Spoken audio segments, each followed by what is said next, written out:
बिस्मिल्लाहिर्रहमानिर्रहीम। अस्सलाम वालेकुम क्लास।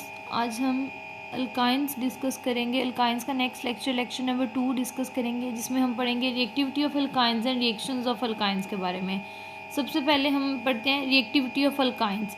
आपको पता है अल्काइंस में कार्बन कार्बन में ट्रिपल बॉन्ड होता है और कार्बन कार्बन ट्रिपल बॉन्ड के अंदर एक सिग्मा बॉन्ड होता है और 2 पाई बॉन्ड होते हैं। और आपको पता है सिग्मा बॉन्ड जो है वो हेड ऑन अप्रोच से बनता है। इसकी इलेक्ट्रॉनिक डेंसिटी जो होती है वो lie on the nuclear axis and lie between the nuclei, जबकि जो पाई बॉन्ड्स होते हैं वो पैरेलल ओवरलैपिंग से बनते हैं, तो इनकी electronic density maximum above and below the nuclear axis lie करती है। और इनमें जो इलेक्ट्रॉनिक डेंसिटी होती है between the two triple bonded carbons that is very high, और electronic density between the carbons कह रहे हैं वेरी हाई।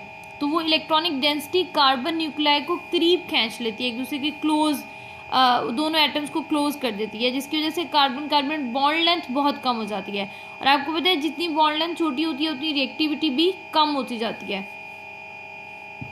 बॉन्ड लेंथ कम होने से इलेक्ट्रॉन्स आर लेस एक्सपोज्ड, और जब इलेक्ट्रॉन्स इजीली अवेलेबल नहीं होंगे फॉर अटैक आपस में, तो डेफिनेटली रिएक्टिविटी डिक्रीज कर जाती है। तो लेस रिएक्टिव होती हैं alkynes as compare to alkenes towards the electrophilic reagents. Alkenes के अंदर इलेक्ट्रॉनिक डेंसिटी एक्सपोज्ड होती है, जबकि अल्काइंस में इलेक्ट्रॉनिक डेंसिटी लेस एक्सपोज्ड होती है आपस में।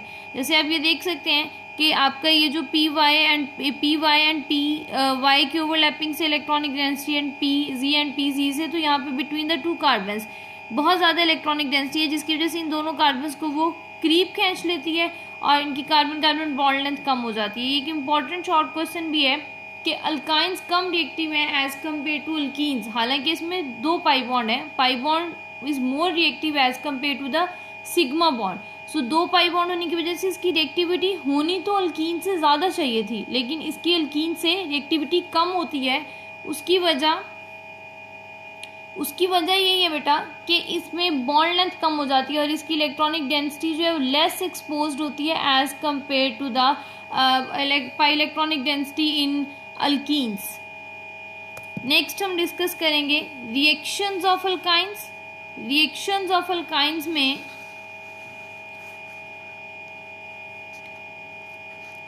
Reactions of alkynes, alkynes unsaturated है तो डेफिनेटली ये क्या करते हैं, ये एडिशन रिएक्शंस करते हैं आपस इसके अंदर जो है वो।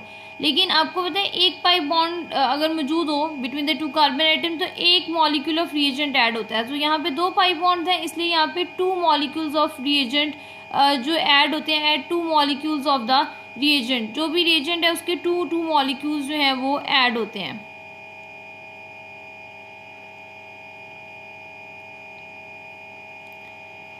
और अल्काइंस जो है वो इलेक्ट्रोफिलिक एडिशन रिएक्शंस करते हैं। Electrophilic addition reactions of alkynes हम डिस्कस करेंगे। वही रिएक्शंस हैं जो आपने अल्कीन्स में भी डिस्कस किए हैं, लेकिन वहाँ पे आपने 1 मॉलिक्यूल ऑफ रिएजेंट ऐड किया, तो यहाँ आपने 2 molecule of the reagent add करना है। सबसे पहला रिएक्शन है हमारे पास एडिशन ऑफ हाइड्रोजन, जिसे आप हाइड्रोजीनेशन भी कह सकते हैं। आपको पता है अनसेचुरेटेड हाइड्रोकार्बन्स का जब हम हाइड्रोजन से रिएक्शन कराते हैं in the presence of metal catalyst at suitable temperature and pressure, तो उसी रिएक्शन को कहते हैं हाइड्रोजिनेशन रिएक्शन।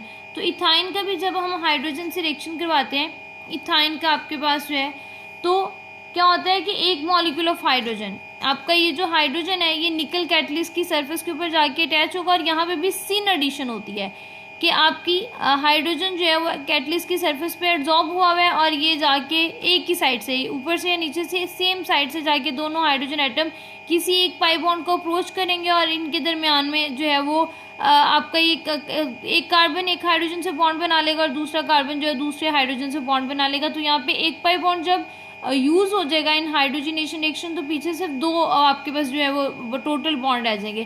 तो इस तरह से इथाइन से इथीन बन जाएगी आपके पास जो है। और देन अभी भी इसमें एक पाई बॉन्ड है, और अभी हम पढ़ के आए हैं रिएक्टिविटी, और alkene is more reactive as compare to alkyne. तो सेकंड स्टेप में ये ज़्यादा तेज़ी से रिएक्शन करेगी, ये सेकंड मॉलिक्यूल ऑफ हाइड्रोजन को अपने अंदर ऐड करेगी, और कार्बन कार्बन डबल बॉन्ड से भी कार्बन कार्बन सिंगल बॉन्ड बन जाएगा आपस में। तो इस तरह से आप इथाइन से इथेन सेचुरेटेड हाइड्रोकार्बन्स बना सकते हैं।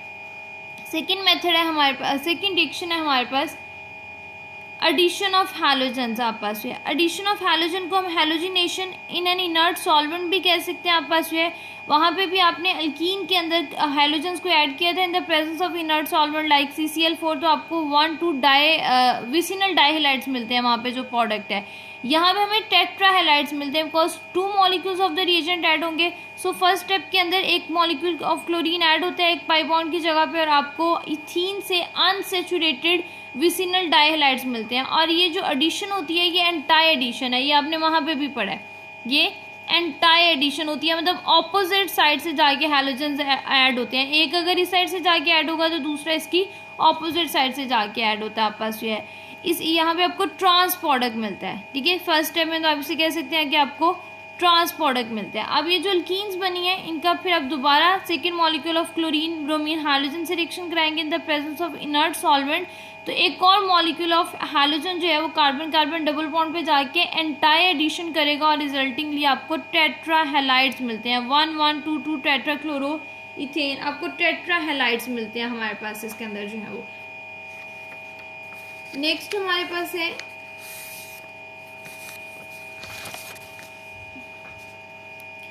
Addition of halogen acids. Addition of halogen acid हमारे पास क्या है HX।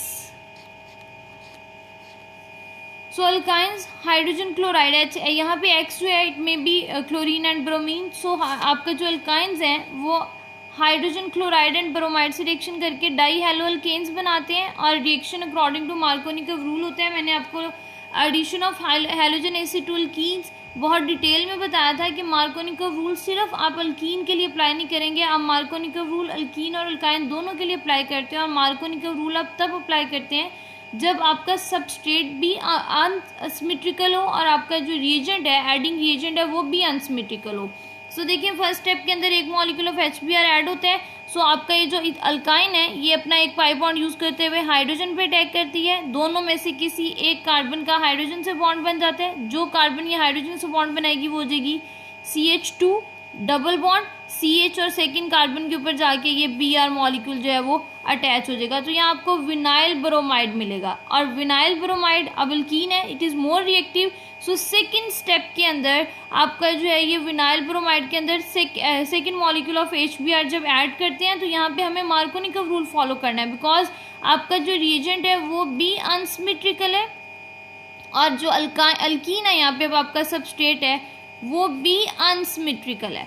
सो जब दोनों अनसिमेट्रिकल हों एडिंग रिएजेंट भी और सबस्ट्रेट भी अल्कीन और अल्काइन भी, तो हमें क्या रूल फॉलो करना होता है, मार्कोनिकव्स रूल फॉलो करना होता है। सो यहाँ पे जो एडिशन हो रही है सेकेंड स्टेप के अंदर वो अकॉर्डिंग टू मार्कोनिकव्स रूल हो रही है आप पास है इसके अंदर। So according to Markovnikov rule negative part of the adding reagent goes to that carbon which has least number of hydrogen atom, that double bonded carbon.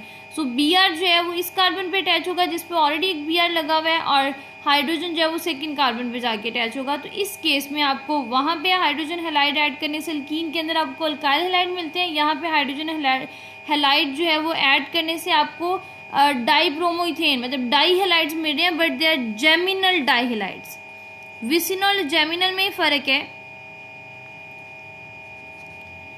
Geminal dihalides vicinal में halogen atoms present होते हैं on adjacent carbons के ऊपर, जबकि geminal में halogen atoms जो हैं वो प्रेजेंट होते हैं ऑन द सेम कार्बन के ऊपर आपके पास जो है इसके अंदर।